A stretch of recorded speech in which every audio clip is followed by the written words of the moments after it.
Hey, you mentioned the cricket team and obviously got off to a bad start against India.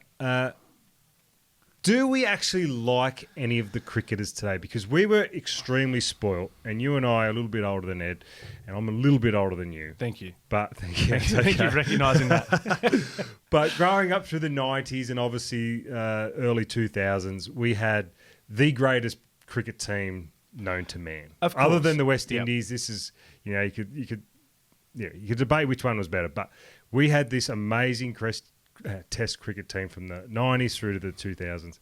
It was amazing, and we loved them all. We loved Warner, we loved Pidge, we loved Gilchrist, we loved Ponting, we loved Hayden, we loved Langer, we loved Martin, we loved Mark Waugh. Yes. But we love these blokes. Yep. I think I've only got one, maybe two guys that I really like. Let's go through it in a second. But back in the day, and I heard it this week, and we've heard it a number of times, that Damien Fleming speaks about it a bit. There's another one. I love Flemmo. The Julios and the the geeks. So it was like a divide in the team where it was like the cool dudes and the guys and who are cricket nerds. And the nerds, basically. Cricket nerds, effectively. So Julios and the nerds, I think they call themselves. So going through this, you just had what I like to call just almost rock and roll stars. Mm-hmm. Your Warnies of the world, of course, your Brett Lee coming in at pace and a bit of attitude. Even Mitchell Johnson, more recently in terms of that. You might not have loved him as much, but there was a bit about him. I feel like we're a bit plain and boring. Ricky Ponting, a superstar, and all that sort of stuff. Adam Gilchrist. But if you go through the Australian team right now, if you had to pick, let's pick one as a starting point, because I think it's hard to pick 3 or 4 guys in that squad or team that you'd go... Well, I'm going to go with Travis Head. I love Travis Head. I love the way that he plays. I love his attitude. I love that he's a bit of fun. He gets man of the match in a World Cup, and there's all those photos of him having been to sleep for 3 days and all of those sort of things. So he's got a little bit of charisma. I love the way he bats. Clearly, he's the most exciting batter that we have. Yes. Then I kind of don't know where I'm going. Hard to really get anywhere else. I have else. always liked Mitch Marsh. And I think you're jumping on him now a bit as well. Well, I think Australia is in the last couple of years. But he did cop an prior absolute to that, he was actually, I'd almost say, hated. He was. And he's come out and spoken about that as well, saying it was hard to represent Australia, and he copped a lot of boos and backlash. Pretty boring operator. I like to watch him bowl, but yeah, I'm probably not going to have a beer with him. No, don't love him. No, really 180 straighty. Yeah. Yeah. Josh Hazelwood doesn't say or do anything really, although it was controversy this week. He gets nailed for the first time. I like Nathan Lyon, but he's not sexy. Well, he's not Warnie. And that's the issue with any spinner that's played for Australia in the last 20 years. He ain't Warnie, and no one's going to be Warnie. So that is Marsh difficult. And Head that we like.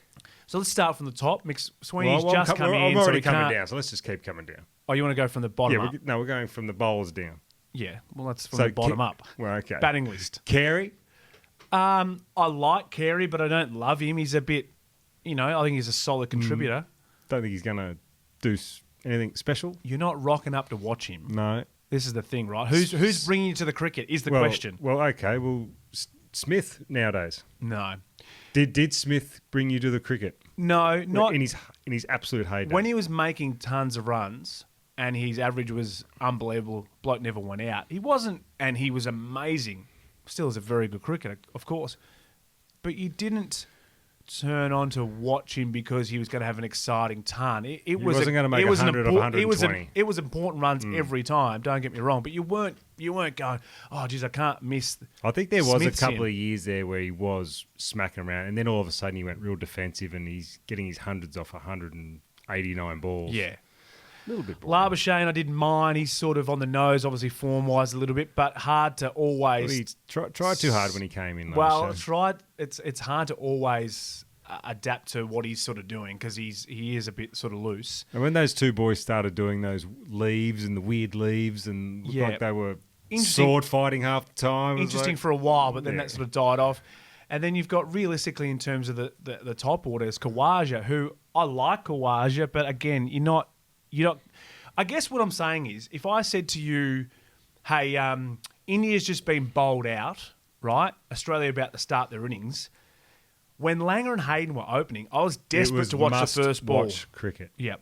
And now I'm like, okay, no worries. I might check the scores or whatever. Or if I'm watching it, you're watching it, but you're not going. You're not running to the TV set, and you're not sitting there going, the bowlers are going along. Hey, Warnie's on.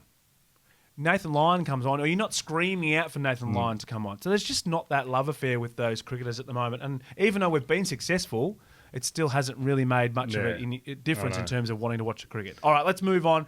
The second test starts in Adelaide. It's a day-night test next Friday. Looking forward to that one. Hey, does Labuschagne keep his spot? Oh, I think A couple of punters have got no idea what they're talking about. What do you think? I think he will. Yeah. I don't think they'll make any changes. No, I don't think they will either. Bo Webster comes into the squad as well for that second test.